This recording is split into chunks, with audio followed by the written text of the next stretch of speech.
السلام عليكم ورحمة الله وبركاته. طلابنا طلاب تانية اعدادي في كل مكان، اهلا بيكم. ان شاء الله النهاردة هنحل مع بعض التمارين بتاعة درس الدائرة. احنا خلاص خلصناه الحصة اللي فاتت او الفيديو اللي فات. ان شاء الله دلوقتي نبدأ نحل التمارين، وخلينا نبدأ ننقنق كده واحدة واحدة في الاختر. بسم الله الرحمن الرحيم. اولا بيقول لي هنا سؤال، دائرة طول نصف قطرها 4 فما طول القطر. احنا عارفين طبعا ان القطر بيساوي 2 من نص القطر، كنا كاتبينها الحصة اللي فاتت ان الدي بيساوي 2 ار. طيب نص القطر بتاعي 4، يبقى الدي اللي هو القطر كامل ب 8. محيط الدائرة احنا كنا قايلين ان الاتنين باي ار، سواء المحيط او المساحة. لو عاوز المحيط حط 2 قبلها، عاوز المساحة حط 2 فوق الار كده اس. بما ان عاوز المحيط فهيبقى 2 باي ار فقط لا غير، اللي هي دي. اللي بعده، وعلى فكرة احيانا ممكن برضو يغير لك المحيط، بدل ما يكتب لك 2 باي ار يكتب لك باي دي. حد فاهم حاجة؟ باي دي بس، والاتنين صح. اشمعنى؟ اصل كده كده اصلا كده كده الاتنين ار هي نفسها الدي، فانا بدل ما اكتب لك 2 ار كتبت لك الدي ورزعت لك الباي جنبها. شكرا، خلصت. اللي بعده، ما محيط دائرة؟ المحيط هو 2 باي ار التي طول نصف قطرها 20. الار دي هي عبارة عن العشرين. لما نيجي نشتغل هو سايب لك الباي لوحدها اهي، ما عملش فيها حاجة، يبقى انا هسيبها الباي اهي لوحدها. 2 في 20 اللي هي 40، يبقى الناتج بتاعك 40 باي. اللي بعده، محيط دائرة طول قطرها 12. انا مش بشتغل بالقطر، انا بشتغل بنص القطر. نص القطر بتاع ال 12 اللي هو عبارة عن 6. هو كده كده سايب لك الباي لوحدها، فانا هسيب الباي لوحدها. القانون بتاع المحيط هو 2 باي ار. الباي اهي انا كتبتها 2 ار، يعني 2 في 6 اللي هي ب 12، يبقى الناتج بتاعك 12 باي. اللي بعده، مساحة الدايرة هي كانت باي ار تربيع. فين باي ار تربيع؟ اهي. طيب مديني سؤال بيقول لي ما مساحة دايرة طول نصف قطرها 10. الار ب 10، هو سايب لك الباي، يبقى باي ار تربيع. الباي زي ما هي في الار تربيع، يعني 10 تربيع يعني 100، يبقى الناتج بتاعك 100 باي. ما مساحة الدايرة التي طول قطرها 1.4؟ انا مش بشتغل بالقطر، انا بشتغل بنص القطر، يبقى انا هقول له ان الار، هو مديني هنا الباي ب 22 على 7، فانا هقول له ان الار هو عبارة عن نص الرقم ده، يعني 1.4 على الاتنين اللي هو 0 علامة 7، ده كده الار. تمام كده، تمام. احنا عايزين المساحة، يعني باي ار تربيع. الباي مداني ب 22 على 7. في الار احنا ممكن نخلي السبعة من 10 دي نخليها 7 على 10، بس طبعا تربيع. نبدأ نختصر الكلام ده. شيل 7 مع 7، يتفضل معايا فوق 7 في 22، تلات تربات تربات تربات 22 تتربت تربت تربت تربت تربت، يطلع معايا هو إيه اللي احنا عملناه ده؟ 22 على 7 باي ار تربيع في 22 على 7 في، انا عملتها على اللي فيه تربت تربت تربت تربت تربت تربت تربت تربت تربت تربت تربت تربت تربت تربت، طلعت معايا 1.54. اللي بعده بيقول لي في اي دائره ما قيمه سي على دي. ده احنا كنا قايلينه ملاحظه كده في الاخر خالص صغيره، ان السي دي اللي هي المحيط، والدي اللي هي القطر، ودي كانت بتساوي نسبة ثابتة اللي هي كانت باي. كنت بنقول محيط أي دائرة لو جينا عملنا له تقسيم على طول القطر بتاعها هيساوي دايما رقم ثابت اللي هو الباي. بيقول لي طول دائرة نصف قطرها 1، يعني الار ب1، فإن مساحتها يعني باي ار تربيع. الباي هو سايبها زي ما هي، فأنا هسيب الباي زي ما هي. في ار تربيع يعني 1 تربيع، 1 تربيع اللي هو بواحد. الواحد لما نضربه في الباي تفضل باي زي ما هي. الباي بيقول لي ايه؟ احنا كنا قايلين من شويه ان الباي ده بيساوي سي على دي. ده اللي هو الباي، سوري، ده اللي هو الباي بيساوي سي على دي. حلو. طيب هل عندك هنا سي على دي؟ لا. طيب ما تيجي نغيرها. احنا مش كده كده عارفين ان الدي هو عباره عن الاتنين ار؟ يبقى بيساوي سي على 2 ار، هي. اللي بعده، ما طول نصف قطر دائرة محيطها 13 باي. وقف بقى لحظة، هو هنا مديني المحيط، مش المحيط اللي هو 2 باي ار؟ هو مديهوني بكام؟ هو مديني المحيط ب 13 باي. والله انا من حق دلوقتي احذف الباي دي مع الباي دي، فده معناه ان الار بتساوي عايزين نخلص من الاتنين، اقسم هنا على الاتنين يبقى 13. اكتب بقى 13 على 2 يعني بيساوي 6.5.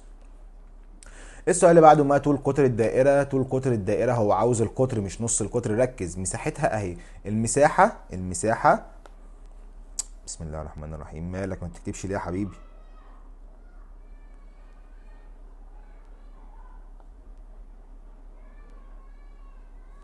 المساحة اللي هي ايه ده بيساوي باي ار تربيع.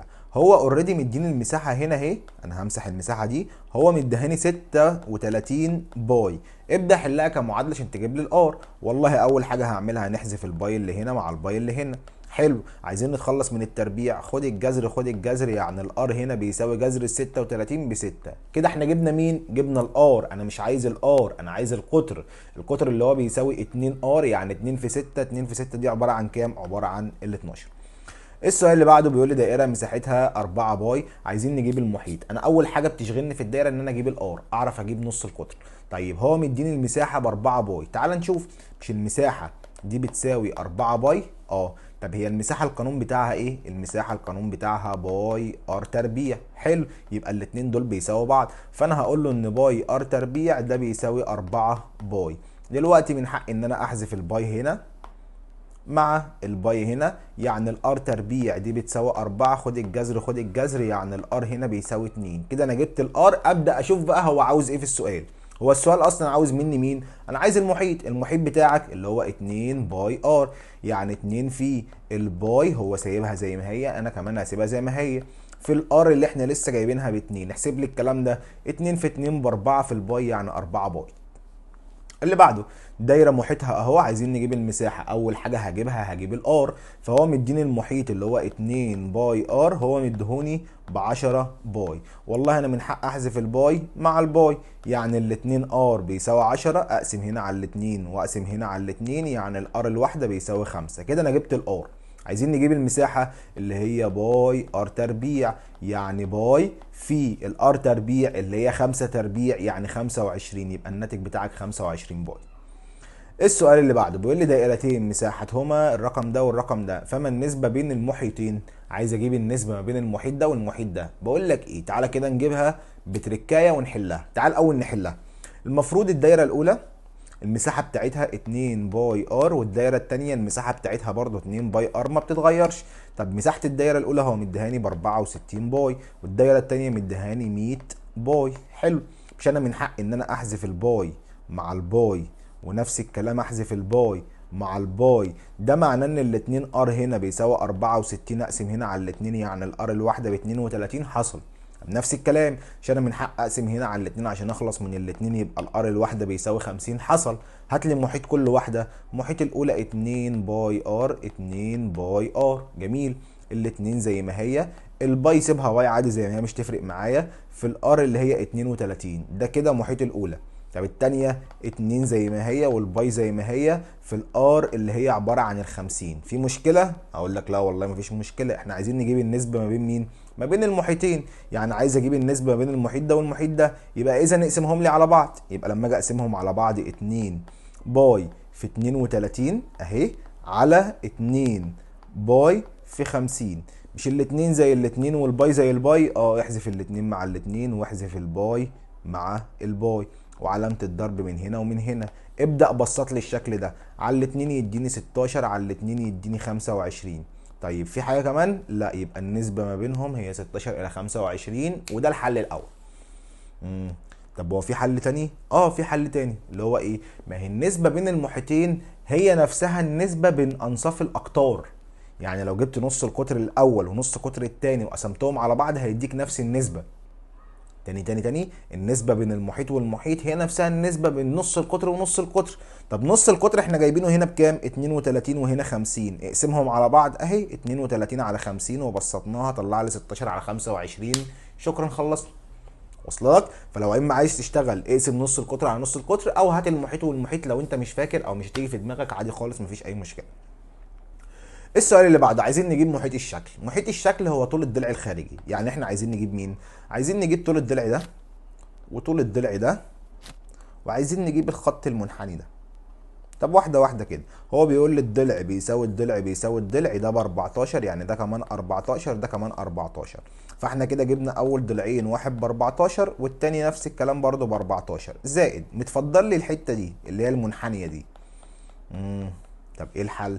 ما هي الحته المنحنيه دي بتمثل قد ايه من الدايره؟ بتمثل نص دايره. طب انت هنا عايز محيط ولا مساحه؟ بما ان عايز طول الخط الخارجي فانا كده بتكلم على المحيط.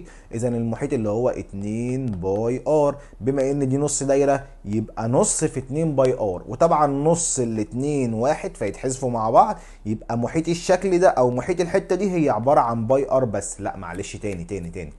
انت هنا معاك ايه؟ انا معايا دايره المحيط بتاعها 2 باي ار. طب هنا دي دايره كامله؟ لا ده نص دايره، يبقى نص في 2 باي ار. ممكن نحذف الاتنين مع الاتنين يبقى الناتج بتاعك هو باي ار بس، وابدا احسب. طب ما انا كده عندي مشكله. ايه المشكله؟ ربنا ما يجيبش مشاكل. انا ما اعرفش الار دي بكام. لا يا نجم تعرف. اعرف ازاي؟ ما هو مديك المسافه دي كلها يا بطل اهي ب 14. طب هو ده عباره عن قطر ولا نص قطر؟ لا ده قطر.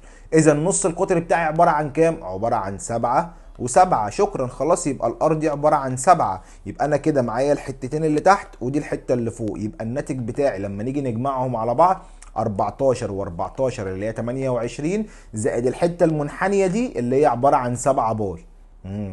طب الكلام ده موجود عندي تحت؟ لا مش موجود عندي تحت. انا شايف رقم مضروب في قوس، رقم مضروب في قوس، رقم مضروب في قوس، رقم مضروب في قوس. طب ده بيفكرني بمين؟ ده مش بيفكرني غير بحاجه واحده بس كنا واخدينها في الترم الاول، الا وهي العامل المشترك. في هنا عوامل مشتركه؟ في. مين المشترك هنا؟ السبعه. 28 دي عباره عن 4 7، 4 في 7 يبقى يتفضل معايا هنا 4. خدنا السبعه هيتفضل معايا هنا باي. شكرا، يبقى الناتج بتاعي عباره عن 7 زائد 7 مضروبه في القوس باي زائد الاربعه اللي هي الاجابه الاخيره. اللي بعده عايزين نجيب مساحة الشكل. عشان اجيب مساحة الشكل ده المفروض نجيب مساحة كل حتة فيهم لوحدها. طيب هي مش دي ب5؟ ودي نفس الكلام هتكون زيها ب5. اشمعنى؟ اصل دي ربع دايرة، وطالما ربع دايرة يبقى ده نص قطر بيساوي نص القطر ده، يعني الحتة دي كمان ب5. اذا انا اقدر اجيب دي في فيثاغورس؟ حصل، اقدر اجيبها في فيثاغورس. معاك 13 ومعاك 5 يبقى اللي هيتفضل معاك هنا 3 تربات تربات 12. ماشي. طب هات لي كده المساحه مثلا بتاعت المثلث. مش مثلا، احنا هنجيب مساحه المثلث اللي هي عباره عن نص القاعده في الارتفاع، يعني نص فيه. خلي بالك القاعده والارتفاع لازم يكونوا متعامدين، لازم القاعده والارتفاع يكون في بينهم زاويه قايمه. يبقى نص في 12 في 5. كده احنا جبنا بتاعه المثلث مساحه المثلث. عايزين نجيب مساحه الدايره. مساحه الدايره العاديه خالص هي عباره عن باي ار تربيع. طب دي ربع دايره يبقى ربع باي ار تربيع، واحسب لي الربع اهي في الباي هو مديني الباي اهي 3.14 يبقى 3.14 في ار تربيع اللي هي 5 تربيع. تعال نحسب دي ونحسب دي ونجمعهم مع بعض. بسم الله الرحمن الرحيم. اولا هنا نص ال 12 6، 6 في 5 يعني 30، يبقى مساحه المثلث ده هي عباره عن 30. تعال نحسب الناحيه الثانيه. يعني بسم الله الرحمن الرحيم، ربع في 3.14 في 5 تربيع، الناتج بتاعي هيطلع تربات 1 9 علامة 6 2 5 عادي خالص ولا يشغلك. طب احنا عايزين نجيب المساحة الكلية بقى، مساحتهم هما الاتنين مع بعض، اجمعهم. يبقى 19.625 هنجمعهم مع ال30، الناتج بتاعي هيطلع 49.625. شكرا. اللي بعده بيقول لي عايزين نجيب مساحة الشكل. مساحة الشكل. طيب ما واحدة واحدة كده وتعالى نعقلها. انا شايف ان الحتة دي كده ب10 والحتة دي زيها ب10، يعني ده مربع، وطالما مربع المساحة بتاعته القاعدة في الارتفاع يعني 10 في 10 يعني 100. كده احنا جبنا المساحة دي. حلو.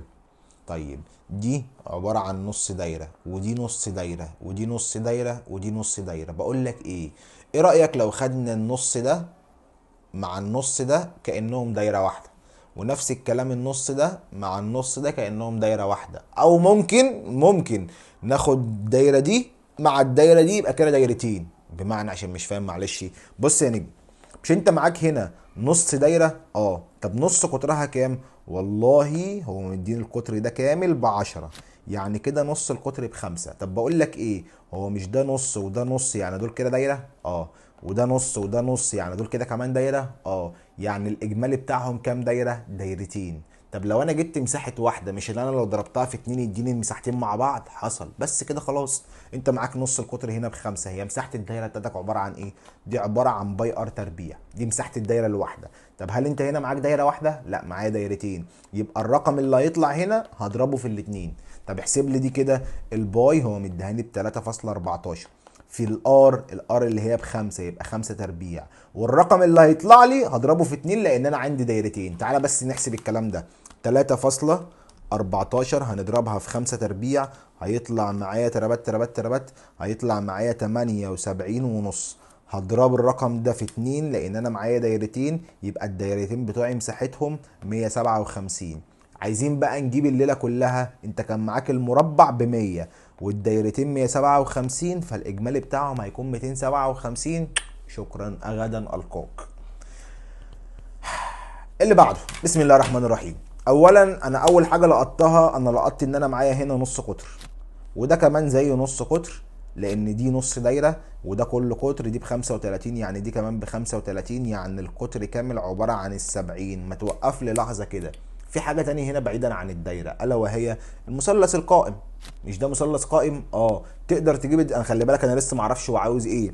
تقدر تجيب لي الضلع التالت؟ والله هقدر. هربع وهربع وهطرح لان انا شغال بفيثاغورس وعايز الضلع مش عايز الوتر. هنطرح وناخد الجذر، فهيكون 70 تربيع ناقص 42 تربيع. خد لي جذر الكلام ده يا عمنا، الناتج بتاعي يطلع 56. حلو قوي. وقف لي كده لحظه معلش، عشان ايه نعرف احنا وصلنا لفين. احنا كده جبنا الضلع ده، تمام. جبنا الضلع ده طلع معايا 35، ومعايا الضلع ده اوريدي مديهوني ب 35، وده انا لسه جايبه حالا اهو طلع معايا 56. ماشي. وانت عايز مين اصلا؟ انا عاوز المحيط. قال لي هو مين المحيط ده؟ المحيط ده هو طول الضلع الخارجي، طول الضلع اللي بره دوت، طول الضلع اللي بره دوت اللي متلون بالاصفر، يعني اللي في النص ده مش تبعنا، اللي في النص ده مش تبع المحيط. المحيط هو طول الخط الخارجي. ماشي. طيب هو انت معاك مين؟ انا معايا الضلع ده خلاص جبته طلع معايا 42، والضلع ده خلاص جبته طلع معايا 56. ماشي. طب كده انت فاضل لك مين؟ انا فاضل لي الخط ده. طب هو الخط ده بتاع ايه؟ ده بتاع نص دايره. طب هو انت عايز محيط ولا مساحه؟ لا انا عايز محيط، اذا المحيط هو 2 باي ار.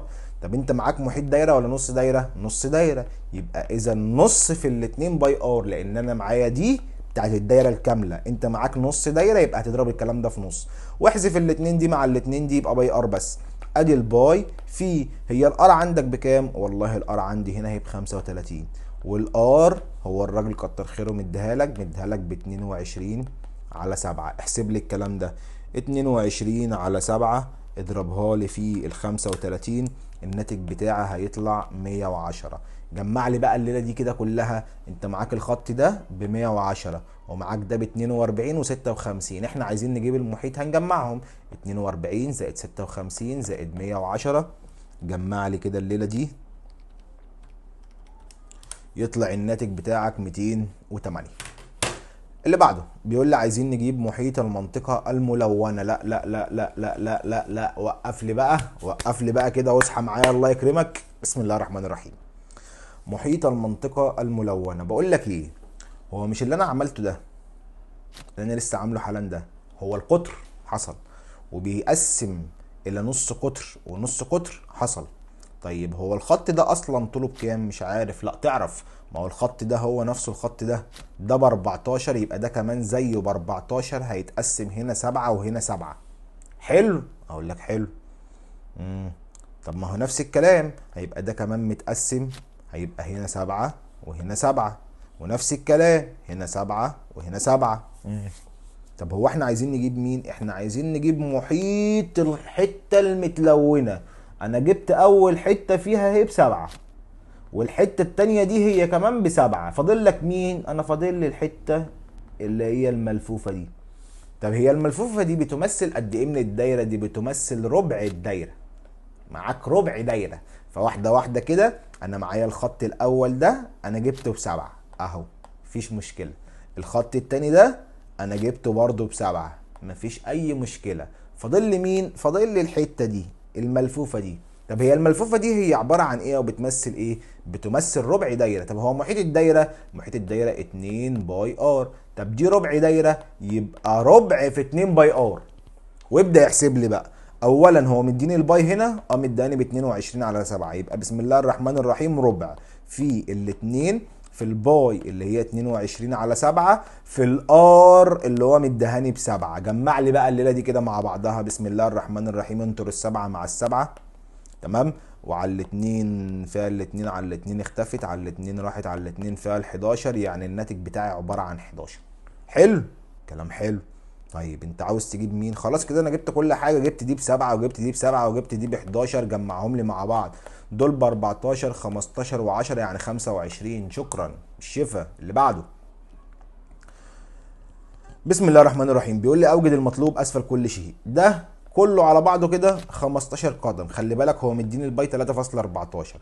ال 15 ده عباره عن القطر، يبقى نص القطر بتاعه 7.5، نص القطر التاني بتاعه 7.5. كلام جميل. عايزين نجيب مين؟ المحيط اللي هو 2 باي ار. طب ما تضرب لي كده وشوف لي الكلام ده. يبقى 2 في الباي مدهاني 3.14 في نص القطر اللي هو 7.5. الكلام ده بيساوي تربات تربات، يطلع معايا 47.1.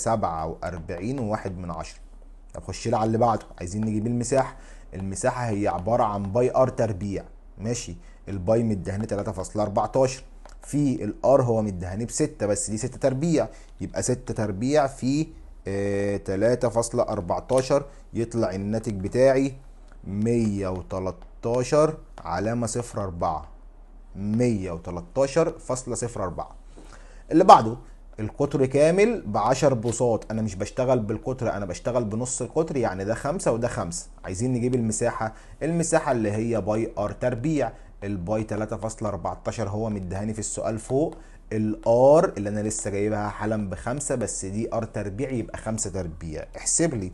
يبقى 5 تربيع في 3.14 يطلع الناتج بتاعي تربات تربات 78.5. اللي بعده المحيط. المحيط بتاعي هو عبارة عن المحيط هو 2 باي ار، يعني 2 في الباي 3.14 هو اللي قايل لي مش من دماغي، والار بتاعتي هو مديهاني اهي ب3.5.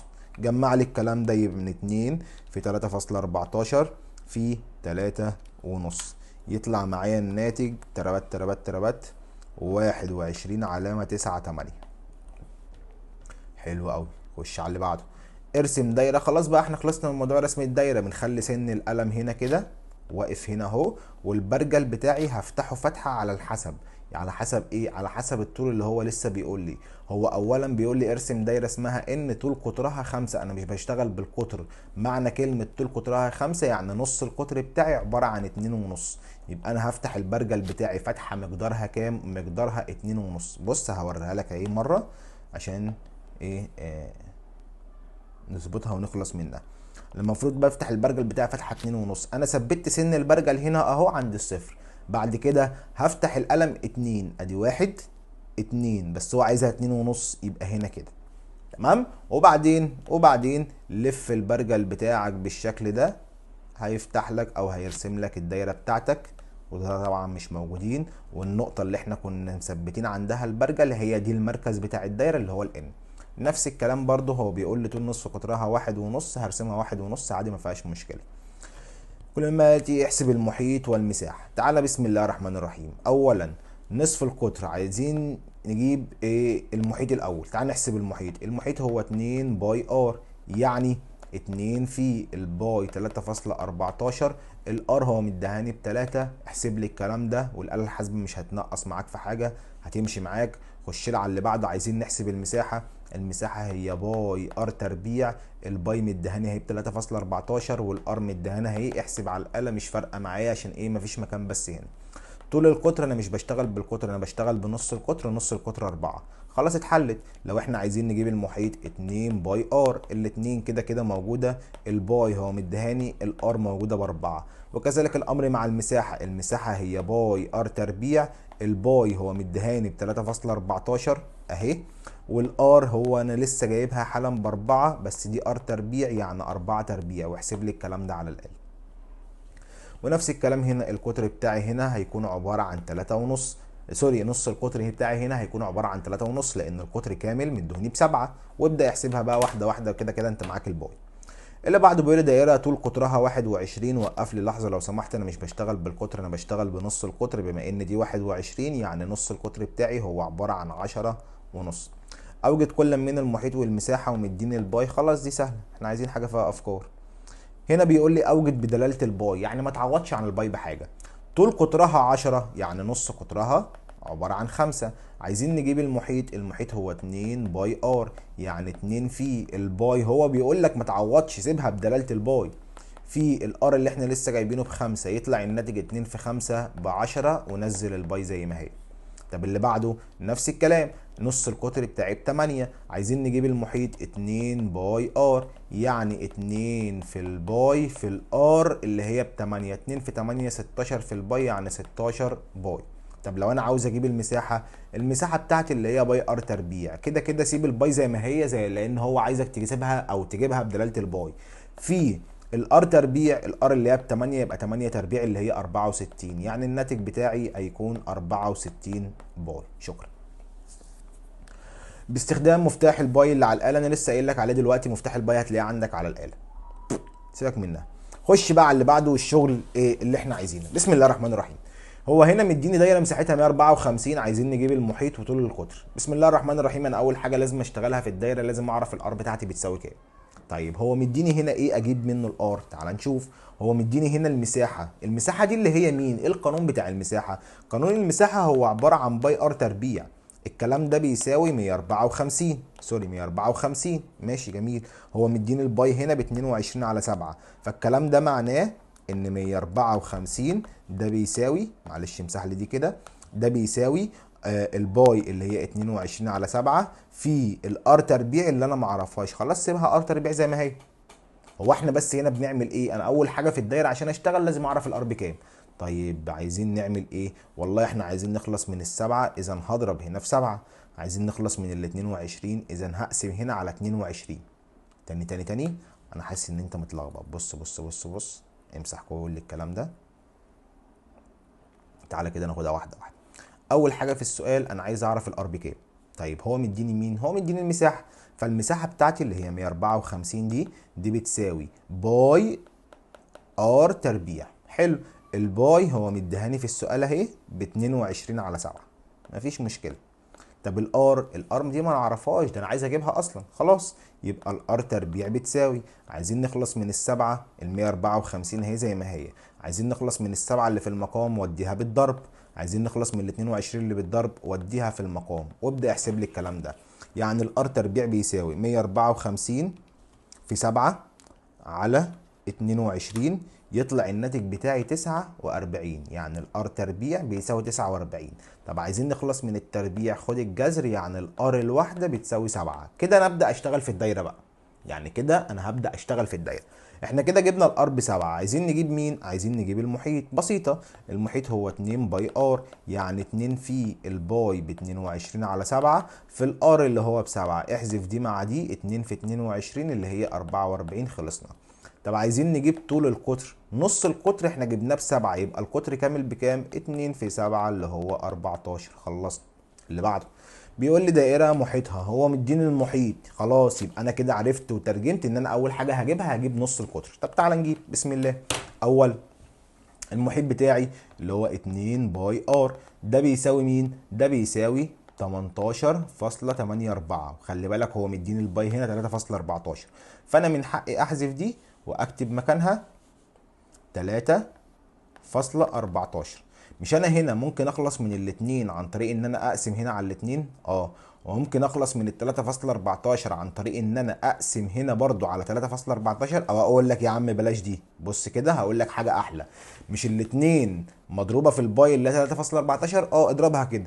2 في 3.14 يطلع الناتج بتاعك تربات تربات 6.28 ار، ده بيساوي 18.84. مش احنا عايزين نخلص من الرقم ده عشان نجيب الار لوحدها؟ حصل، اقسم هنا عليه 6.28. شوف لي كده الناتج بتاعك هيساوي كام.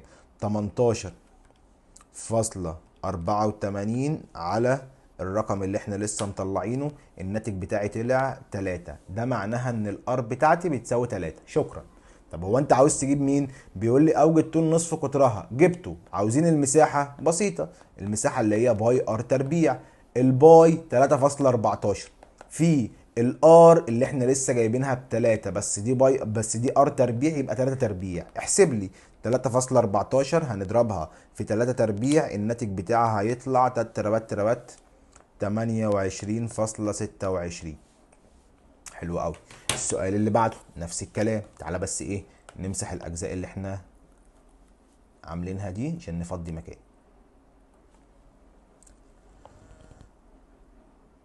بسم الله. بيقول لي دائرة مساحتها 81 باي. خلي بالك هو هنا جايبها بدلالة الباي. فبسم الله الرحمن الرحيم، انا لازم اعرف الار بكام. هي المساحة بتاعتك اللي هي باي ار تربيع، ده بيساوي كام؟ ده بيساوي 81 باي. طيب مش انا ممكن احذف الباي مع الباي؟ اقول لك حقك، خد الجذر خد الجذر. خدت الجذر يعني الار بيساوي جذر 81 اللي هي عبارة عن كام؟ 9. كده احنا جبنا الار ب9. ابدأ شوف بقى انت عاوز ايه. والله انا عاوز نص القطر، بسيطة جبته ب9. عايزين نجيب المحيط بتاعي اللي هو 2 باي ار. طيب لأقرب عدد عشري، خلاص حطها 3.14، يبقى 2 في 3.14 في الار اللي احنا لسه جايبينها حالا من شوية اللي هي ب9. احسب لي بقى كده الكلام ده. 2 في 3.14 في ال9 يساوي تربت 56 علامة 5 2. بس خلي بالك بيقول لك لأقرب جزء من 10، يعني احنا عايزين لحد هنا بس، لحد هنا ال5 بس، يعني الاتنين دي مش عايزينها. طيب اسأل نفسك سؤال، هي الاتنين دي ينفع تزود ال5 ولا ما ينفعش؟ لو تفتكر الأرقام الكريمة والبخيلة، الأرقام الكريمة اللي هي 5 6 7 دي الأرقام اللي بتزود لحد ال9، والأرقام البخيلة اللي قبل ال5. بما إن الاتنين من الأرقام البخيلة اللي قبل ال5، فالناتج بتاعي هيكون تقريبا 56.5 فقط لا غير.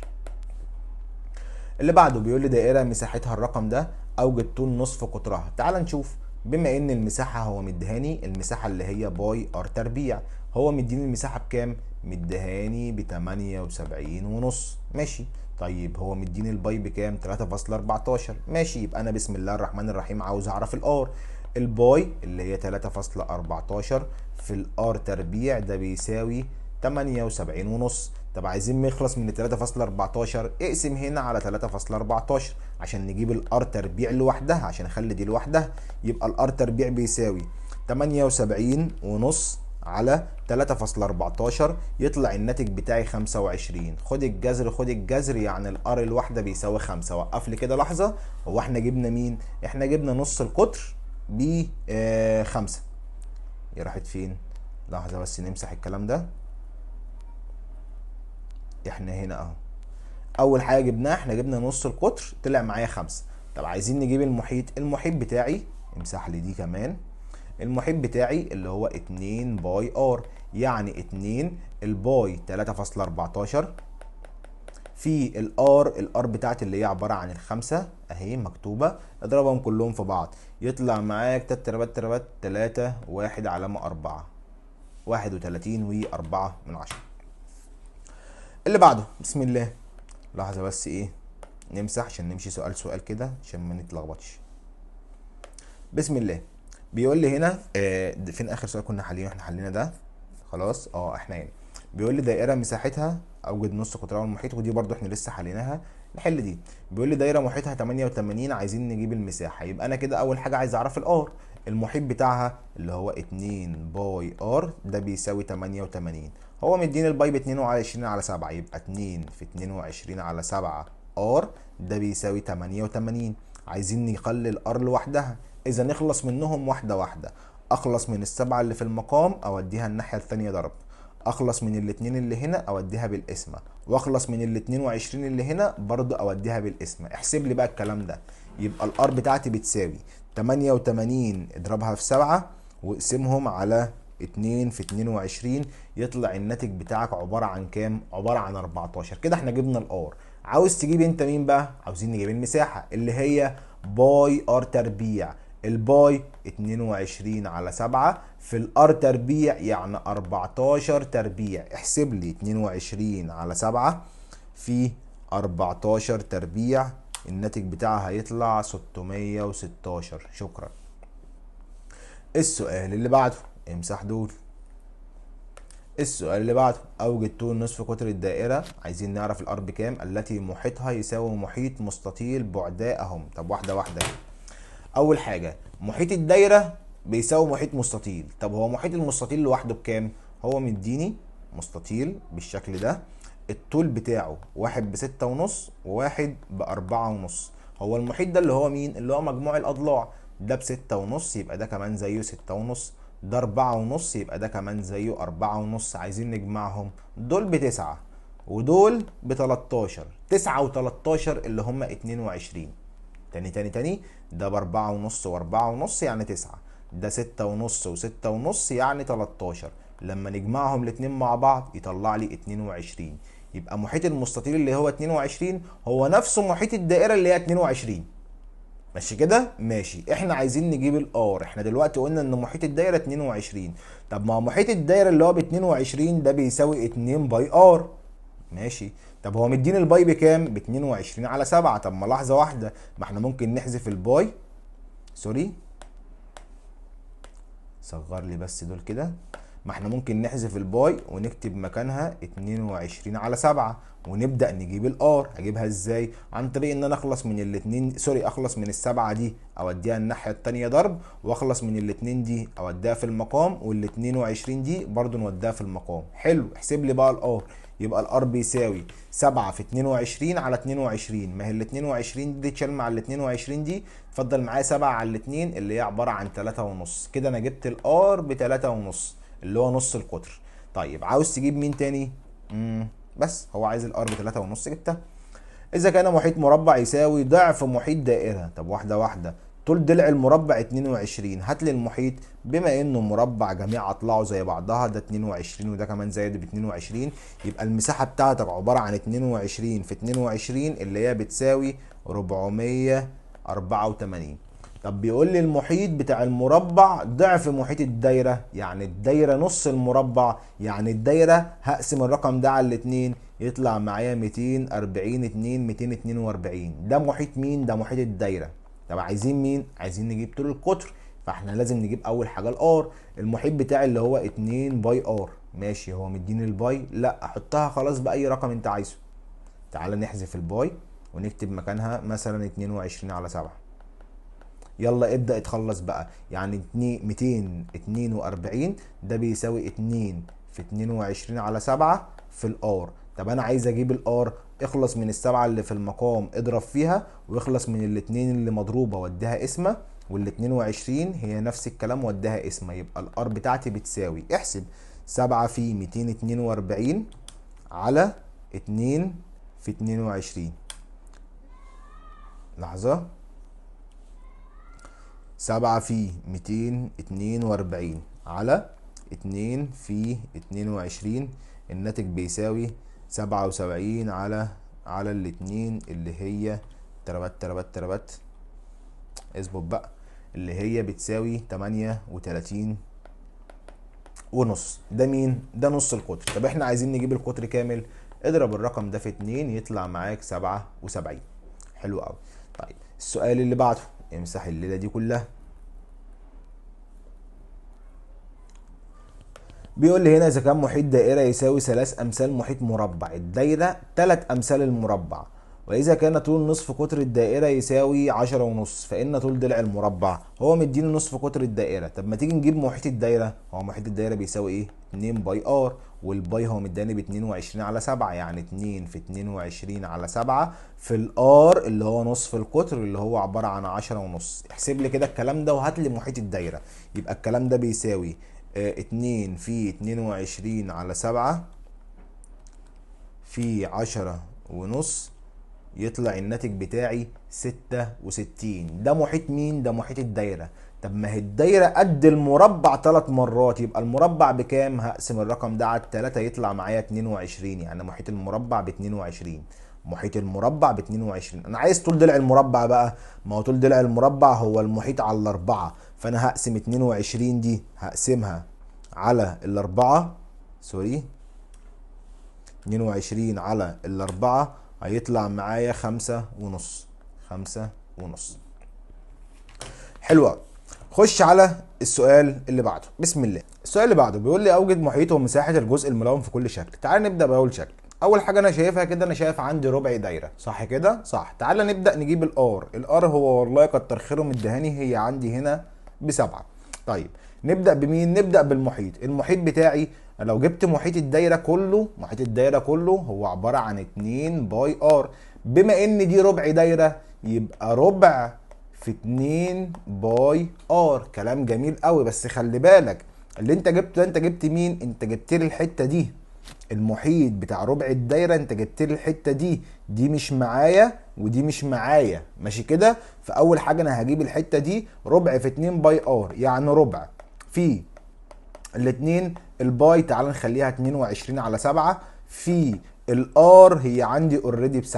ابدا احسب لي الكلام ده. نص الاتنين بواحد واحذف السبعة مع السبعة، يعني المحيط بتاع الحتة دي هيكون عبارة عن 22.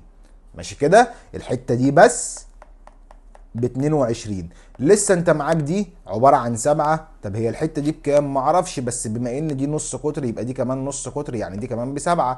يبقى محيط الشكل كله عبارة عن 7 زائد 7 زائد 22. 7 و7 يعني 14. 14 مع 22 يعني 36. كده احنا جبنا المحيط.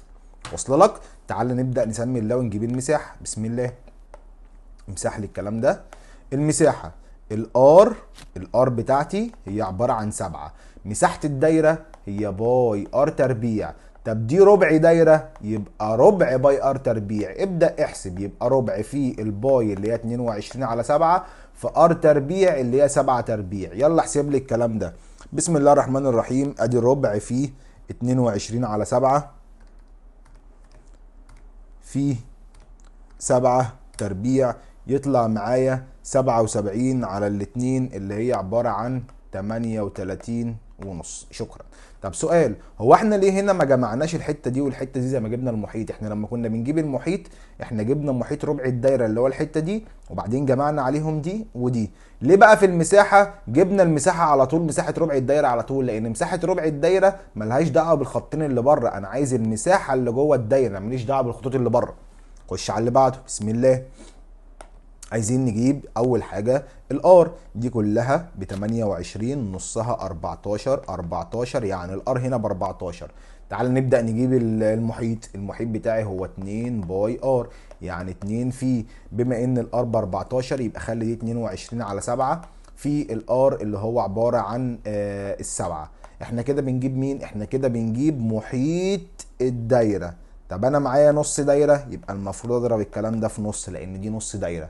احسب لي الكلام ده. احذف الاتنين مع الاتنين، سوري دي 14 مش 7، نص القطر بتاعي 14. 22 على 7 في 14. ابدأ احسب لي الكلام ده. اختصر على السبعة فيها الاتنين، يبقى الناتج بتاعك 44 اللي هو المحيط بتاع دي.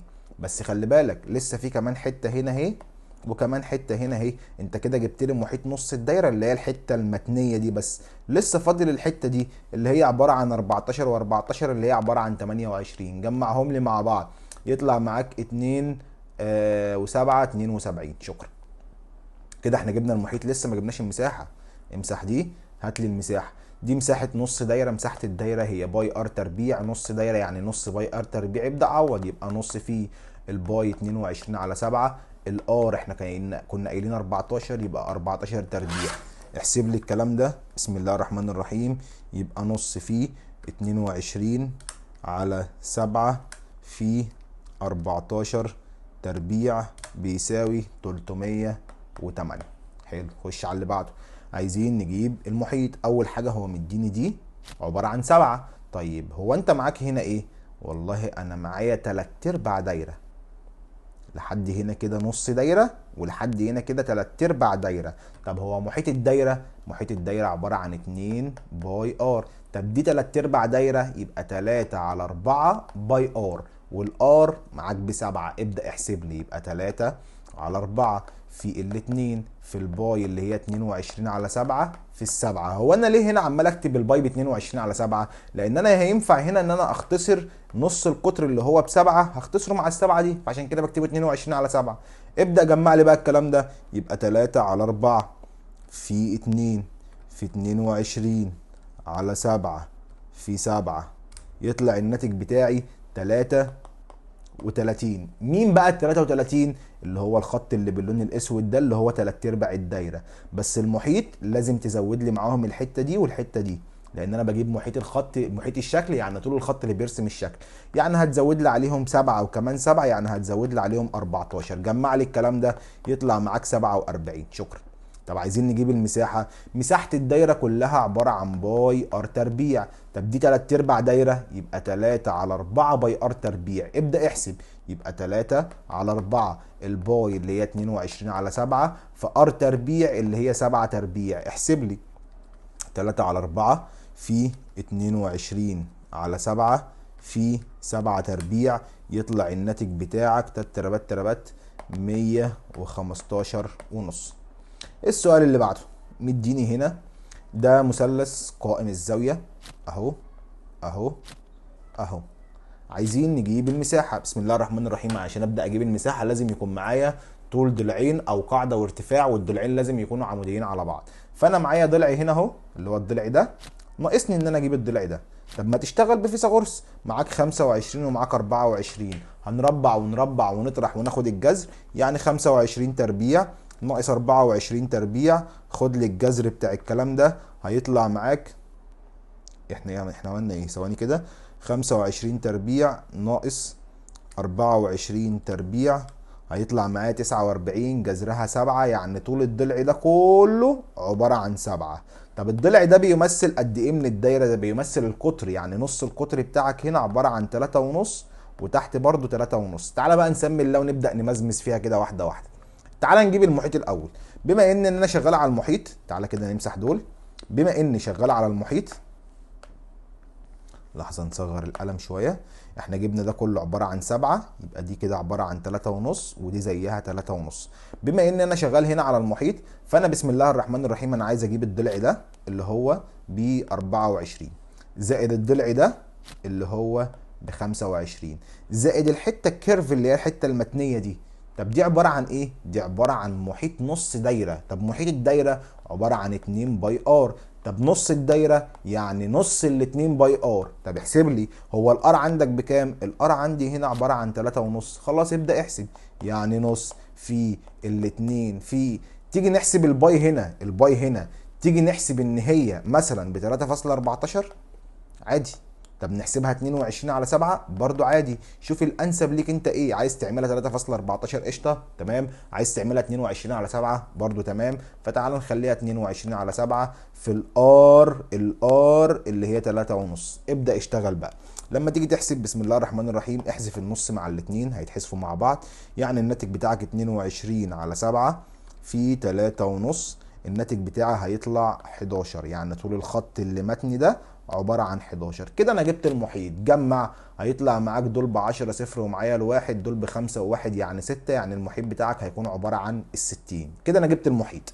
تعالى بقى نمسح الليلة دي كده كلها. عايزين نجيب المساحة. دي 3.5 ما تنساهاش تمام. عايزين نجيب المساحة، وده كله كان عبارة عن 7. لو احنا عايزين نجيب مساحة المثلث، هي نص القاعدة في الارتفاع، يعني نص في القاعدة اللي هي 24 الارتفاع بتاعي اللي هو كل ده اللي هو عبارة عن 7. احسب لي الكلام ده. نص ال 24 12 لما نضربها في 7 يدينا 84. ده مساحة المثلث. خلي بالك لسه فاضل مساحة الدايرة. مساحة الدايرة هي عبارة عن باي ار تربيع، بس دي نص دايرة يعني نص باي ار تربيع. يلا ابدأ اشتغل. يعني نص الباي اللي هي 22 على 7 في ار تربيع اللي هي 3.5 تربيع. احسب لي، يعني نص في 22 على 7 في 3.5 تربيع يساوي، هيطلع معايا 19.25. احنا اللي احنا جبناه ده عبارة عن ايه؟ اللي احنا جبناه ده ده عبارة عن مساحة نص الدايرة. طب انا عايز مساحة الشكل كله، يبقى هنجمع مساحة المثلث اللي هي ب 84 زائد مساحة نص الدايرة اللي هي 19.25. الناتج بتاعها هيطلع تربت تربت تربت تربت تربت. الناتج بتاعها هيطلع 103.25. شكرا. خش على اللي بعده. بسم الله. عايزين نجيب محيط ومساحة الجزء ده. تعال نبدأ بالمحيط. هو مديني المسافة من أول هنا لحد هنا ب 42. طب ما هي نفسها نفس المسافة دي. طب دي كلها 42. طب ما دي كده القطر، يبقى نص القطر بتاعي بكام؟ بالظبط 21. طب معلش كده امسح لي دي عشان ابقى شايف. احنا قلنا دي ب 21 ودي زيها 21. يبقى احنا كده عايزين نجيب محيط ومساحة الدايرة ونفس الكلام محيط ومساحة المثلث. تعال نبدأ نسمي الله ونجيب المحيط. بسم الله. طيب الحتة دي ب 21 تمام، هو مديك دي ب 28 برضو تمام. تقدر تجيب لي الحتة دي من فيثاغورس؟ اقدر. يبقى دي الزاوية القايمة، يعني ده الوتر، يبقى هربع وهربع وهجمع واخد الجذر. يعني 21 تربيع زائد 28 تربيع، خد الجذر بتاع الكلام ده، الناتج بتاعها هيطلع ب 35. تبقى دي كمان زيها 35. حلو قوي. طب المحيط بتاعك اللي هو مين؟ اللي هو الضلع ده زائد الضلع ده زائد الخط المتني ده الكيرف ده. طب احنا جبنا ده 35 وده 35. هو الخط اللي متني ده بيمثل قد ايه من الدايره؟ ده نص الدايره. طب هو محيط الدايره ده عباره عن 2 باي ار. طب نص الدايره يعني نص ال 2 باي ار. احسب. يبقى نص في الاتنين في الباي، خليها 22 على 7 لان نص القطر بتاعك 21 يقبل الاسم على السبعه. خليها 22 على 7 في الار اللي هي ب 21. احسب لي الكلام ده. النص والاتنين يتحذفوا، دي على السبعة دي على السبعة فيها التلاتة، يعني الناتج بتاعك هيكون عبارة عن 66. كده احنا جبنا الحتة الكيرف دي عبارة عن 66. تقدر تجيب لي المحيط؟ اقدر. المحيط بتاعي الضلع الاول اللي هو 35، الضلع الثاني اللي هو 35، الضلع الثالث او الحته الثالثه اللي هي عباره عن 66. جمع لي دول كده ب 70 70 و60 130 و6 يبقى 136. كده بسم الله الرحمن الرحيم انا جبت المحيط. عايزين بقى نجيب المساحه، مش هتختلف كتير، هنجيب مساحه المثلث اللي احنا خلاص حفظناها، نص القاعده في الارتفاع يعني نص فيه. هناخد القاعده اللي هي دي كلها اللي هي عباره عن 42، الارتفاع بتاع العمودي عليها اللي هو 28. احسب لي الكلام ده. نص في 42 في 28 تربت تربت تربت، يطلع معايا ان مساحة المثلث بتساوي 588. كده احنا جبنا مساحة المثلث. فاضل لي مساحة نص الدايرة. هي مساحة الدايرة عبارة عن باي ار تربيع. نص الدايرة يعني نص باي ار تربيع. احسب. يعني نص في 22 على 7 في الار اللي هو نص القطر اللي هو الحته دي اللي هي 21. احسب لي من فضلك الكلام ده. يعني نص في 22 على 7 في ال 21 تربت تربت تربت يطلع معايا 33.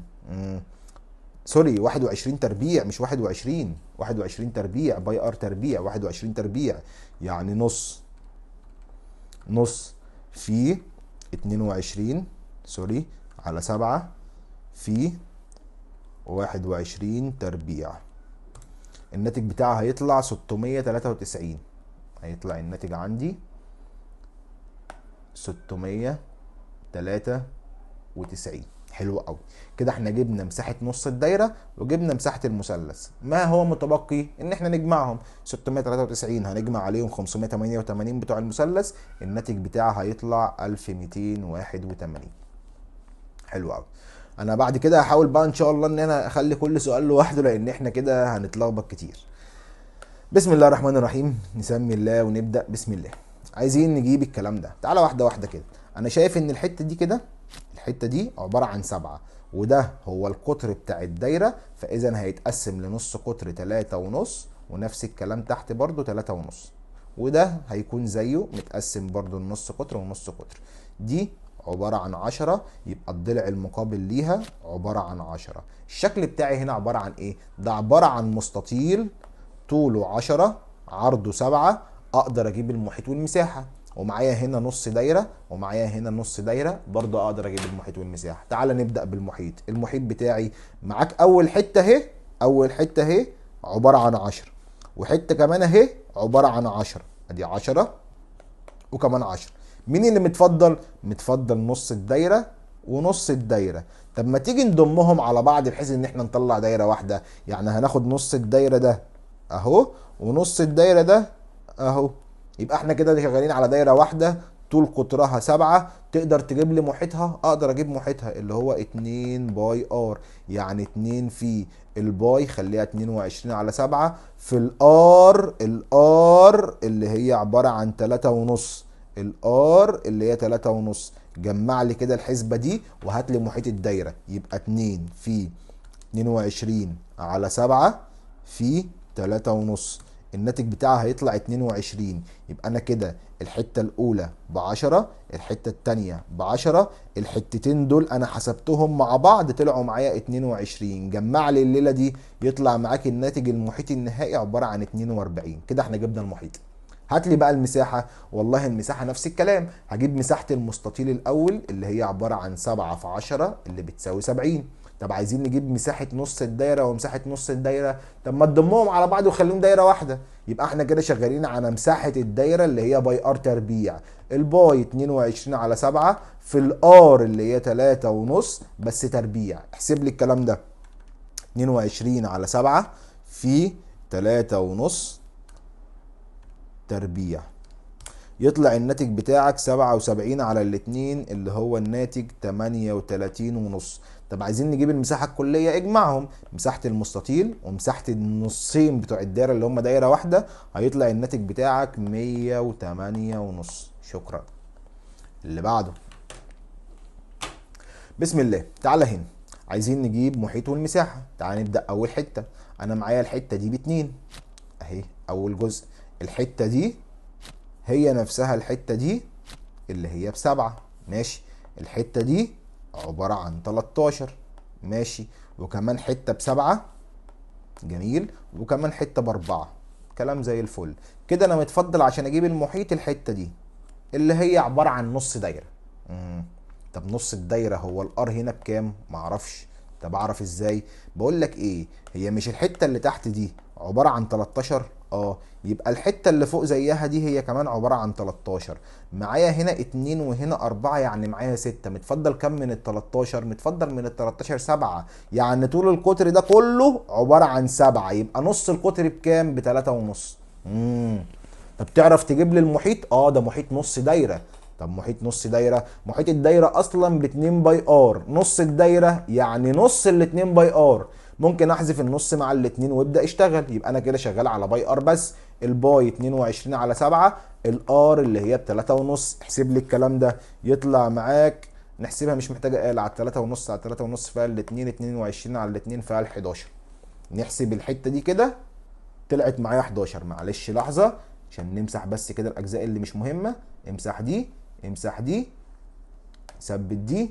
كده احنا وصلنا لحد ان معايا دي ودي ودي ودي ودي، وانا لسه حاسب حالا محيط نص الدايره طلع معايا ب11. جمع لي بقى الكلام ده اللي هو مجموع الاضلاع اللي هو المحيط. لما تيجي تجمعهم مع بعض بسم الله، اولا 2 زائد 7 اللي هم 9 زائد 13 اللي هم 22 زائد ال7 زائد ال4 زائد ال11، الكلام ده هيساوي معاك 44 وده المحيط. ثواني نتأكد، 2 زائد ال7 زائد ال13 زائد ال7 زائد ال4 زائد ال11 يطلع معايا 44. كده احنا خلاص جبنا المحيط. امسح لي من فضلك الكلام ده. عايزين بقى نجيب المساحة. المساحة دي اللي هي عبارة عن ايه؟ عبارة عن ايه؟ ما هو الشكل مش متقسم من جوه. طب بقول لك على حاجة حلوة، قول لي ايه رأيك؟ ايه رأيك لو احنا جبنا مساحة المستطيل كله؟ هو مش احنا عايزين نجيب المساحة اللي في النص دي؟ ايه رأيك لو جبنا مساحة المستطيل كله وشلنا منهم نص الدايرة؟ مش ده هيديك المساحة المطلوبة؟ لا معلش تاني، معلش تاني. بص بص بص، انا هجيب مساحة المستطيل كامل، مساحة المستطيل كامل، تمام؟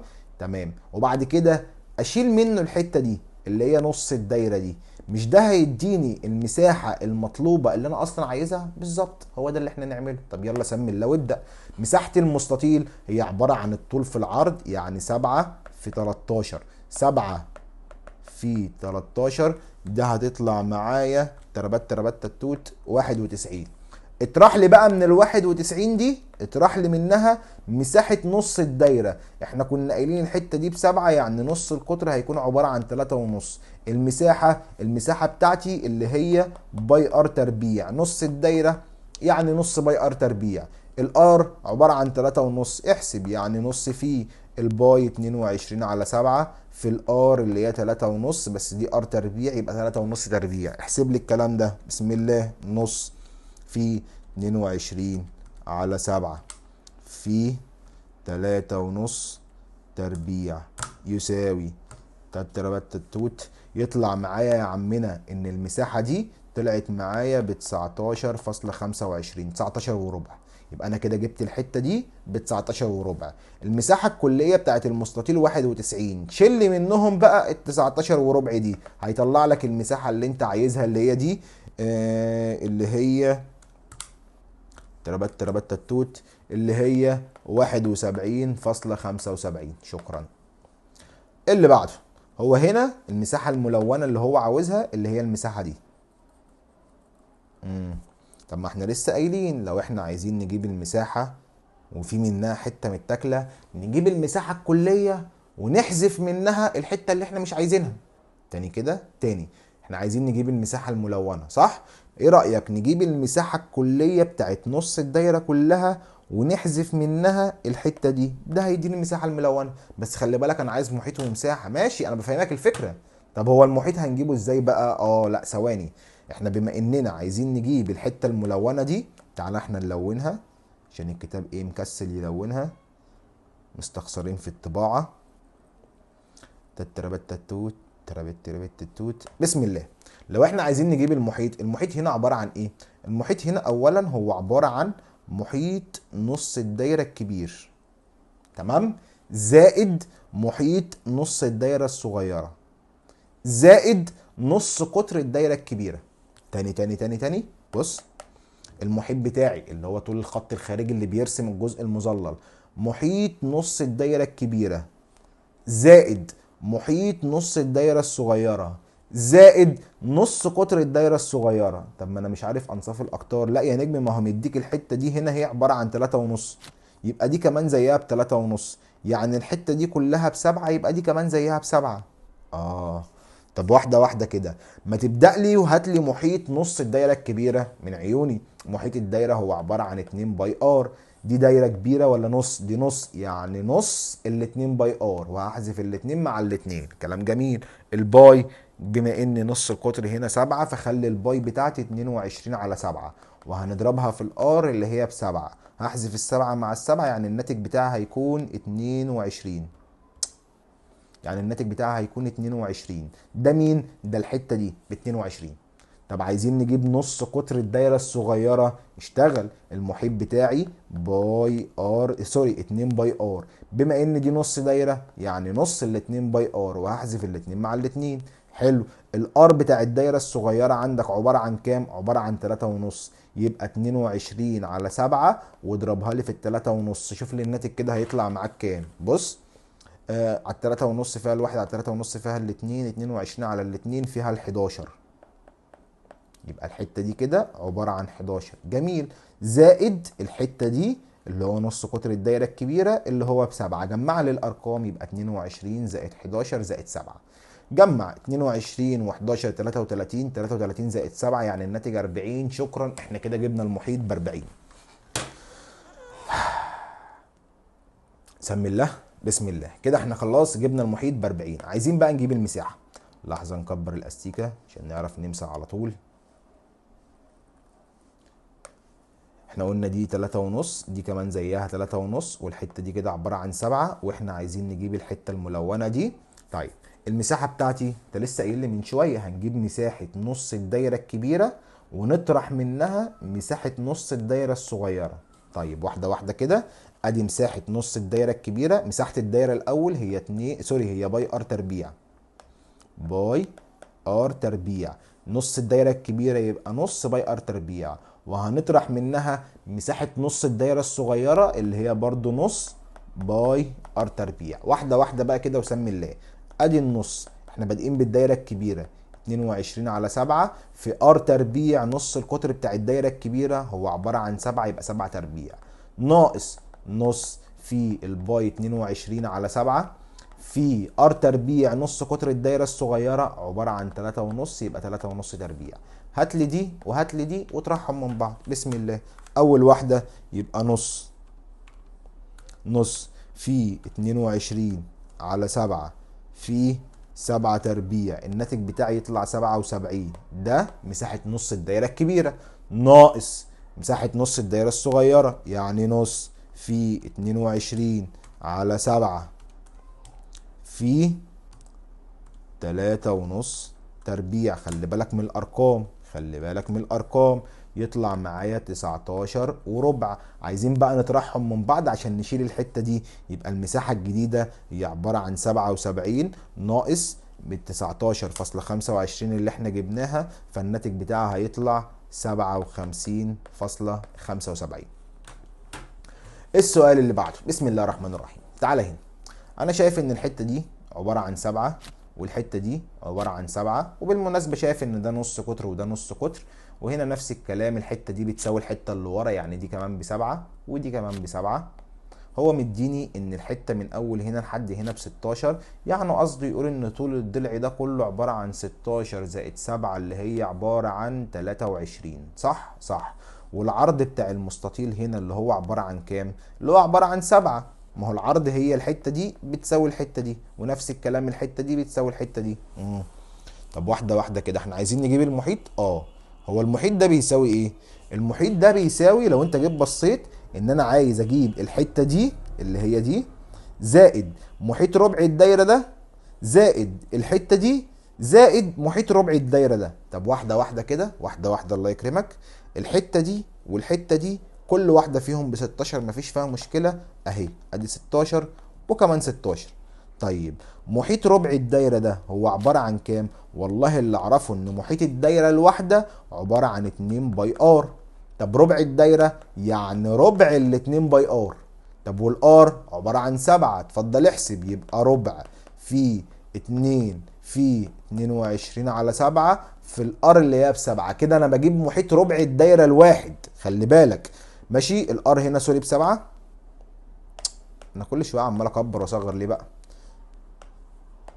الار هنا اللي هي ب7، ممكن احذف السبعة مع السبعة، وممكن احذف دول 22 في 2 يعني 44، 44 على 4 فيها 11. ده محيط الحتة دي بس اللي هي ب11، وده اكيد هيكون زيه ب11. يبقى احنا جبنا الحتة دي اللي هي ب16 ودي كمان ب16. الحتة دي عبارة عن 11 والحتة التانية برضه نفس الكلام 11. جمع لي الكلام ده. 6 و6 12، 12 و2 يعني 14، 4 ومعايا الواحد، 1 2 3 4 5 يطلع معاك 54. وده المحيط. حلو قوي. طيب عايزين لسه نجيب المساحة، احنا لسه ما خلصناش. بص يا صديقي، بسم الله. هي المساحة بتاعتك هنا عبارة عن مين؟ المساحة بتاعتي هنا انا اقدر اجيبها عن طريق ان انا اجيب مساحة المستطيل ده. هنجيب المساحة دي كلها. تمام. انا خلي بالك بكلمك عن الحتة دي لو انت مش واخد بالك، الحتة دي اللي هي الملونة دي.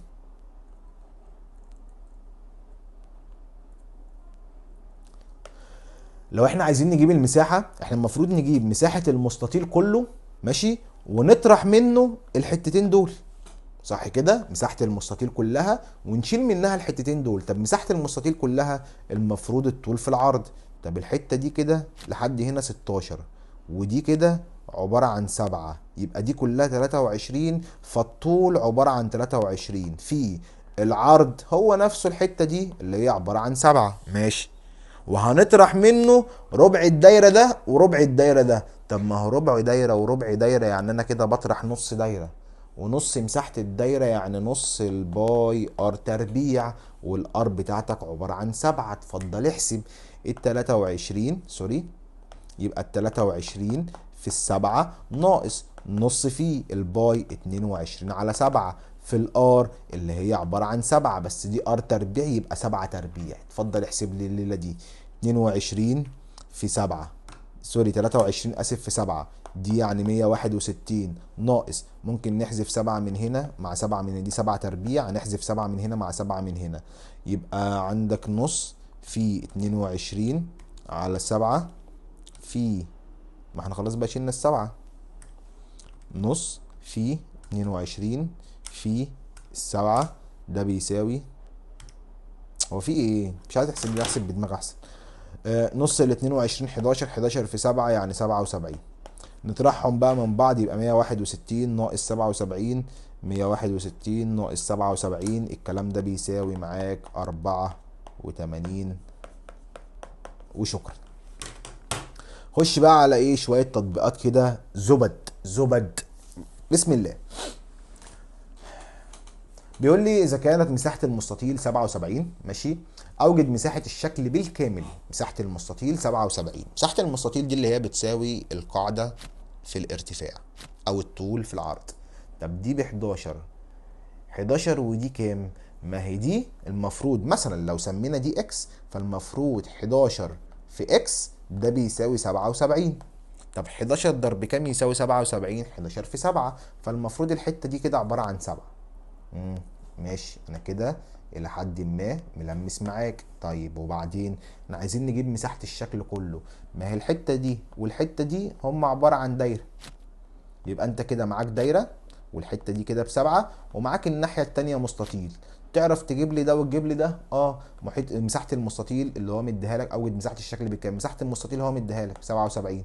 طب مساحة الدايرة اللي هي باي ار تربيع، يعني الباي اللي هي ب 22 على 7 في الار اللي هي نص القطر، القطر كامل ب7، نص القطر اللي هو 3 ونص، يبقى 3 ونص تربيع. اتفضل احسب. لو احنا جينا نحسبها يبقى 22 على 7 في 3 ونص تربيع، ده هيساوي 77 على الاتنين اللي هو بيساوي 38 ونص. عايزين بقى نجيب المساحة الكلية، اجمع المساحة بتاعت المستطيل مع مساحة الدايرة، يعني لما نجمع الكلام ده مع ال77 الناتج بتاعي راح يكون 115 ونص. اللي بعده حلو قوي السؤال ده. بيقول لي اذا كان محيط الدائره هو عباره عن الرقم ده، علما بان الباي الرقم ده، اوجد مساحه المربع. طب ما تيجي نسمي الله كده واحده واحده. بسم الله. احنا متفقين ان انا قبل ما اعمل اي حاجه في الدايره انا لازم اعرف الار بكام. جميل. جميل. طيب لحظه واحده كده، ايه نصغر الليله دي شويه عشان نعرف ايه نلعب بالالوان. بسم الله. طيب هو محيط الدايره بيساوي ايه؟ محيط الدايره بيساوي 2 باي ار. الكلام ده هو مديهوني بكام؟ مديهوني 75.36. طب الاتنين سهلة، الباي هو مديهاني ب3.14 في الار ده بيساوي 75.36. طب بقول لك ايه، ما احنا هنا ممكن نجيب الار عن طريق ان احنا ناخد دول نوديهم الناحية التانية بالقسمة، يعني هنقسم هنا على 2 في 3.14 يطلع لي الار تطلع معاك كام؟ تربت تربت، ادي الكسر 7 5 علامة 3 6 على 2 في 3.14 يطلع الناتج بتاعك عبارة عن 12. مين بقى ال 12؟ ال 12 دي يا صديقي هي نص القطر، ده ب 12، ده ب 12، ده ب 12، كل دول كده عبارة عن أنصاف أقطار ب 12. طب الكلام ده أنا هستفيد منه إيه؟ احنا عايزين نجيب إيه أصلا؟ لو أنت ركزت في السؤال احنا عايزين نجيب مساحة المربع، مساحة ولا طول ضلع؟ ثواني كده. احنا عايزين نجيب هنا مين؟ عايزين نجيب مساحة المربع، يعني عايزين نعرف الضلع ده بكام عشان نضربه في نفسه او نضربه في الضلع ده، كده كده هما الاتنين بيساووا بعض ونجيب المساحة. طب الضلع ده تعرف تجيبه؟ مستحيل، انا اعرف ان ده ب 12 وده نفس الكلام ب 12. طب دي بكام؟ معرفش. طيب انا عندي ليك حل حلو، الا وهو، هو انت ليه شاغل دماغك ان انت تجيب طول ضلع المربع؟ امال انت مش واخد قانون قبل كده اللي هو نص حاصل ضرب القطرين او نص مربع القطر؟ اه. طيب هو انت معاك هنا مين؟ انا معايا هنا 12 وده نفس الكلام 12، مش كده معناه ان القطر كامل ب 24؟ حصل، يعني نص في 24 في 24، شكرا هيطلع لي المساحة. احسب لي الكلام ده، 24 في 24 576 في نص ده هيطلع لي 288. ولا داعي لاي قلق. وممكن تجيبها كمان بطريقه تانية، زي احنا جبنا دي ب 12 وجبنا دي ب 12.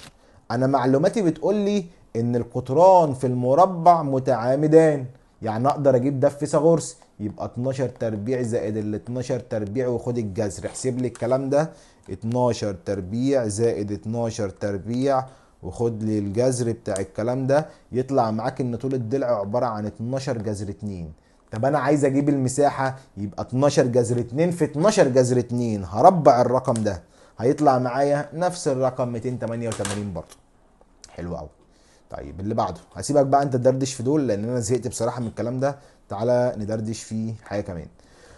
بيقول لي اذا كان طول نصف قطر دائره خط الاستواء يساوي الرقم ده، احسب محيط دائره خط الاستواء. هو مديني نص القطر، عايز المحيط. نص القطر اللي هو الار، عايزين نجيب المحيط. المحيط هو 2 باي ار، يعني 2 في الباي خليها 22 على 7 في الار اللي هو مداني 6378. احسب لي الليله دي، يبقى 2 في 22 على 7 في 6 3 7 8 يساوي الرقم الكبير ده.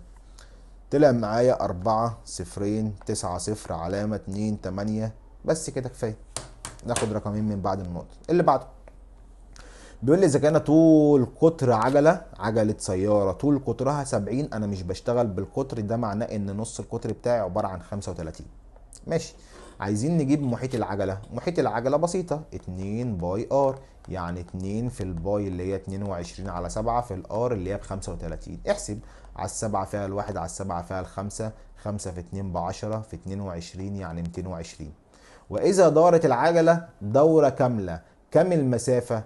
دورة كاملة يعني ايه دورة كاملة؟ دورة كاملة دي يعني طول الخط اللي بيرسم العجلة، يعني المحيط. انا كده بتكلم على المحيط.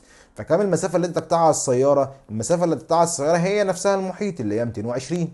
طيب جميل، بس خلي بالك احنا هنا كده شغالين بالسنتي.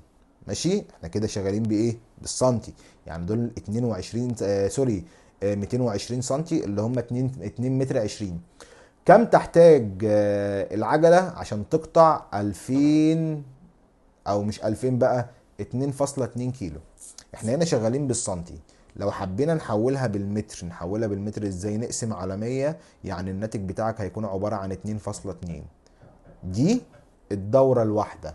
طب احنا عايزينها تمشي المسافة دي، اذا هقسم دي على دي عشان يطلع لي عدد الدورات. طيب هي المسافة دي بالكيلو ودي كانت بالسنتي ودي بالمتر، خليها بالمتر، خلينا شغالين على المتر. اقسم ده على ده، دي بالكيلو اضربها في 1000 عشان تتحول معاك لمتر. فانا هضرب 2.2 هضربها في ال1000، ده يطلع لي 2200.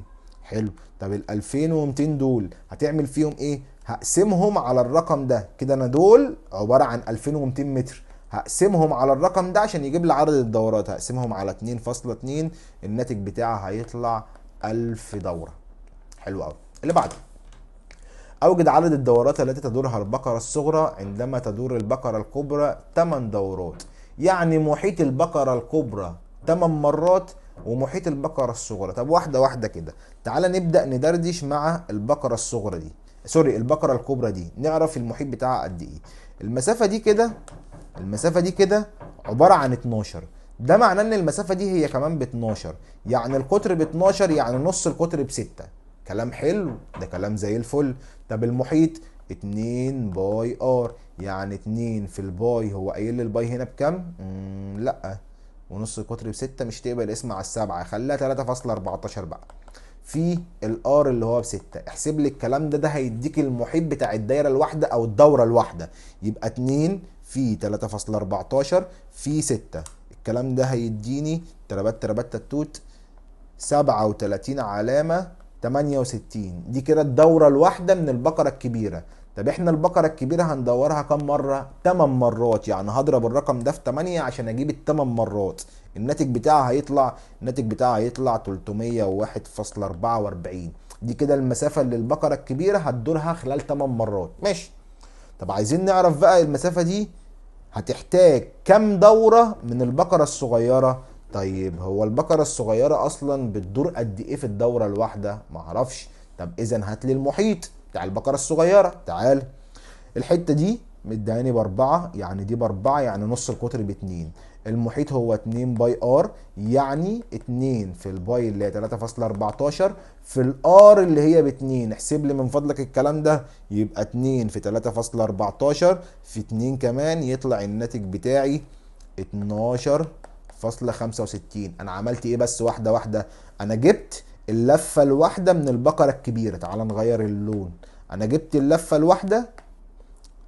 الواحده من البقره الكبيره. هو عايزها تدور 8 مرات، فضربت الرقم بتاعي ده في 8 طلع معايا ده. طب عايز اعرف بقى دول قد ايه من البقره الصغيره. المفروض اجيب محيط البقره الصغيره الاول، او الدوره الواحده بتاعت البقره الصغيره. طلعت معايا 12.56. اقسم بقى المسافه الكبيره على الرقم ده عشان يجيب لي عدد الدورات. فانا هقول له 301 علامه 44 هنقسمهم على 12.56. الناتج بتاعها هيطلع 24 دورة. وشكرا. وصل لك؟ حلو قوي، حلو قوي قوي قوي. اللي بعده بيقول لي عجلة دوارة في الملاية، فإذا كان كل مقعد يبعد عن المركز العجلة مسافة 7 أمتار. كل مقعد من هنا بيبعد عن المركز مسافة 7. هو هنا يقصد مين؟ هو هنا يقصد نص القطر. احسب المسافة التي يقطعها أحد المقاعد إذا دار 3 دورات. طب ما تيجي نحسب الدورة الواحدة، يعني المحيط، يعني 2 باي ار، يعني 2 في الباي هو مداني ب 22 على 7 في الار اللي أنا استنتجت إن هي بسبعة. احسب لي الليله دي. احذف السبعة مع السبعة، 2 في 22 اللي هي 44. كده احنا جبنا الدورة الواحدة. جميل. طب عايزين نحسب بقى الثلاث دورات. هنضرب الرقم ده في 3. اضرب 3 في 4 ب 12، 2 ومعانا الواحد. 3 في 4 ب 12 وواحد يعني 13، يعني الناتج بتاعي 132. انا زهقت بصراحة. انت زهقت زيي؟ تعال بقى نختم بالاخر كده.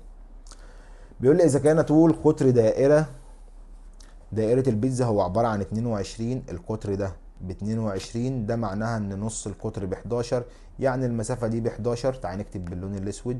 يبقى المسافة دي ب 11 والمسافة دي ب 11 ودي ب 11 دي ب 11 دي ب 11. ماشي. قسمت البيتزا الى 5 قطاعات. اوجد محيط القطعة الواحدة. طب ايه رأيك نجيب ايه ده؟ لا ده عايز محيط القطعة الواحدة. طب واحنا عشان نجيب المحيط، هو دي قد ايه؟ دي هتكون 1 2 3 4 5. طب بقول لك ايه، صلي على النبي عليه الصلاه والسلام. هو انت عايز تجيب مين؟ انا عايز اجيب المحيط. هو محيط الدايره، سيبك من القطع. محيط الدايره عندك عباره عن ايه؟ محيط الدايره 2 باي ار. طب محيط نص الدايره يبقى نص 2 باي ار. محيط ربع الدايره يبقى ربع 2 باي ار. طب محيط خمس الدايره ده معناه ايه؟ والله ده معناه خمس في 2 باي ار. بس ابدأ يشتغل. يبقى 1 على 5 في الاتنين. الباي هو مديهاني ب 3.14. الار انا استنتجت ان هي ب 11. احسب لي من فضلك الكلام ده. يلا بسم الله. 1 على 5 اضربها لي في الاتنين، اضربها لي في 3.14. سوري. 1 على 5 في الاتنين في ال 3.14 في ال 11. الناتج بتاعها هيطلع 13 علامة 816. وشكرا. اللي بعده تعالى مثلا ناخد المثال ده. اوجد مساحة القطعة الخشبية. قطعة الخشب المقابلة لأقرب جزء. عايزين نجيب المساحة دي. طب هي المساحة دي عندك عبارة عن ايه؟ والله انا ممكن اعمل كده. بص، انا ممكن اقول لك احنا هنجيب المساحة دي، تمام، وبعدين نجيب المساحة دي ونجمعهم. يبقى احنا كده بنجيب المساحة بتاعت الشكل كله. كده احنا بنجيب مساحة الشكل ده كله كده، اللي هي الحتة دي كده كلها. نغير اللون عشان تكون شايف. كده احنا بنجيب مساحة الضلع ده كله او الشكل ده كله. طيب وبعد كده ممكن نحذف منهم مساحة الدايرة. يبقى احنا كده ضمننا ان احنا نجيبها. وصل لك؟ بص بص بص بص تاني. اول حاجة بص يا صديقي، تعال نجيب المساحة دي. انا عارف ان في حته معايا هنا انا مش عايزها، بس معلش هودني. هات لي مساحه المربع دي او مساحه الشكل ده. انا شايف ان الحته لحد هنا 6.5، دي 8. ده كده مش مربع، ده مستطيل. المساحه هتكون القاعده في الارتفاع او الطول في العرض، يعني 8 في 6.5. ده هيطلع معاك 8 في 6.5، ده هيطلع معاك 52. كده احنا جبنا المساحة دي. حلو قوي. هات لي بقى عليهم، هات لي عليهم مساحة نص الدايرة اللي فوق دي كلها. مساحة نص الدايرة كلها. كده احنا بنجيب المساحة دي كلها كأننا بنجيب مساحة الشكل كله. ماشي؟ طيب هي مساحة نص الدايرة، مساحة الدايرة عبارة عن باي ار تربيع. نص الدايرة يبقى نص باي ار تربيع. طيب هو نص القطر بكام؟ هو القطر ده عبارة عن 6. لا يا حبيبي، الستة دي هي عبارة عن قطر الدايرة المفرغة اللي لونها أبيض. أمال الدايرة الكبيرة اللي فوق طول قطرها كام؟ طول قطرها أهو، ده ب8، يعني ده كمان زيه ب8، وده القطر، يبقى نص القطر لحد هنا كده عبارة عن ال4. ابدأ احسب. يعني نص فيه الباي، نص القطر ده ب4 مش هيقبل الاسم على ال7، يبقى خليها 3.14 في ار تربيع، يعني 4 تربيع. واحسب لي كده دي، يعني نص في 3.14 في 4 تربيع، الناتج بتاعي هيطلع 25 علامة 12. يبقى مساحة الشكل كله، اجمع لي الاتنين دول على بعض. يا مستر انا مش عايز الشكل كله، خليك بس ماشي معايا، اجمعهم لي على بعض. هجمع 52 زائد 25.12، يعني الناتج بتاعها هيطلع 77.12. مين ال 77.12 ده؟ مساحة الشكل كله. طب انا مش عايز الشكل كله، انا في حتة في النص هنا اهي انا مش عايزها، انا مش عايز الدايرة دي. بص، شايف الدايرة دي؟ انا مش عايز دي. طيب ايه رأيك لو طرحنا منهم مساحة الدايرة؟ بس هو ده اللي انا عايزه. طب هنطرحها ازاي؟ هات لي المساحة واطرحها. هي مش دي دايرة؟ نص قطرها؟ لا والله، هو مديني القطر كامل ب6. ده معناه ان نص القطر 3. حصل. المساحة باي ار تربيع. الباي خليها 3.14 في الار اللي هي ب3، بس دي ار تربيع يبقى 3 تربيع. طب اضرب لي كده الكلام ده، 3.14 لما نضربها في 3 تربيع الناتج بتاعها هيطلع ب 28 علامة 26. مساحة الشكل كله 77 و12. مساحة الدايرة المفرغة اللي في النص دي عبارة عن 28 وشوية. أنا عايز أجيب مساحة الخشب بس، اطرحهم من بعض، اطرح الاتنين دول من بعض.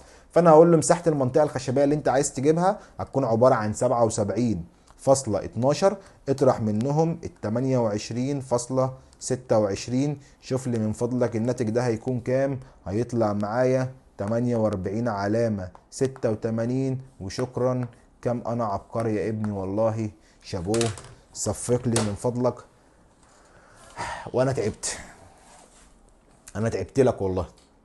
بس انا عشان بصور اكتر من فيديو، انا بقالي مثلا بتاع 3 ساعات بصور او 4 ساعات بصور، فانا زهقت من القعده. بس المهم، بيقول لي نافوره دائريه مركزها ام. عندك نافوره اهي مركزها ام. عايزين نجيب مساحه الممر، عايزين نجيب المساحه دي، الممر دي بدلالة الباي. هي المساحة دي عندك عبارة عن ايه؟ المساحة دي هتكون عبارة عن المساحة الكلية وشيل منهم مساحة النافورة. طيب نص قطر المركز، طول نصف قطرها، نافورة دائرية طول نصف قطرها 4، يعني نص القطر هنا عبارة عن ال4. يراد عمل ممر دائري من البلاط عرضه 2 متر، يعني الممر ده عرضه ب2. طب واحدة واحدة كده، واحدة واحدة كده. هات لي كده المساحة بتاعت النافورة دي. المساحة بتاعت النافورة يعني مساحة الدايرة، يعني باي ار تربيع. باي ار تربيع الباي هتكون 3.14، هو عايزها بدلالة الباي، سيبها باي زي ما هي. يبقى باي ار تربيع يعني باي في الار اللي هي 4 تربيع اللي هيديني 16 باي. حلو كده، انا جبت المساحة دي. والحتة دي كده بص، المسافة لحد هنا نص قطر النافورة عبارة عن 4، والحتة دي كده عرضها 2. مش اللي انا لسه عامله دلوقتي حالا ده هو نص قطر الدايرة الكبيرة؟ مش اللي انا لسه عامله دلوقتي ده يعتبر نص قطر للدايرة الكبيرة؟ نص قطر الدايرة الكبيرة اللي هو عبارة عن كام؟ هيكون عبارة عن ال4 زائد ال2، يعني 6. طب هات لي المساحة. المساحة هتكون باي ار تربيع، يعني باي في 6 تربيع اللي هي هتكون 36 باي. طيب هو انت عايز تجيب مين؟ انا عايز اجيب مساحة الممر، يعني المساحة الكبيرة وشيل منها الصغيرة. المساحة الكبيرة 36 باي، شيل منهم المساحة الصغيرة اللي هي 16 باي، اطرحهم هيطلع معاك 20 باي. وشكرا. بس كده كفاية. دول بقى 3 اسئله اللي هم تفكير الابداع، عشان في بعض العباقرة عندي في السنتر انا بديهم الاسئله دي يحلوها، بييجوا يتفرجوا من على الفيديوهات هنا ويقولوا لي يا مستر احنا اللي حليناها بمزاجنا. فانا هسيب دول مش هحلهم، نبقى ننزلهم في فيديوهات على فيسبوك. وبس كده، اشوفكم بقى على خير ان شاء الله في فيديو جاي. لايك وسبسكرايب. سلام.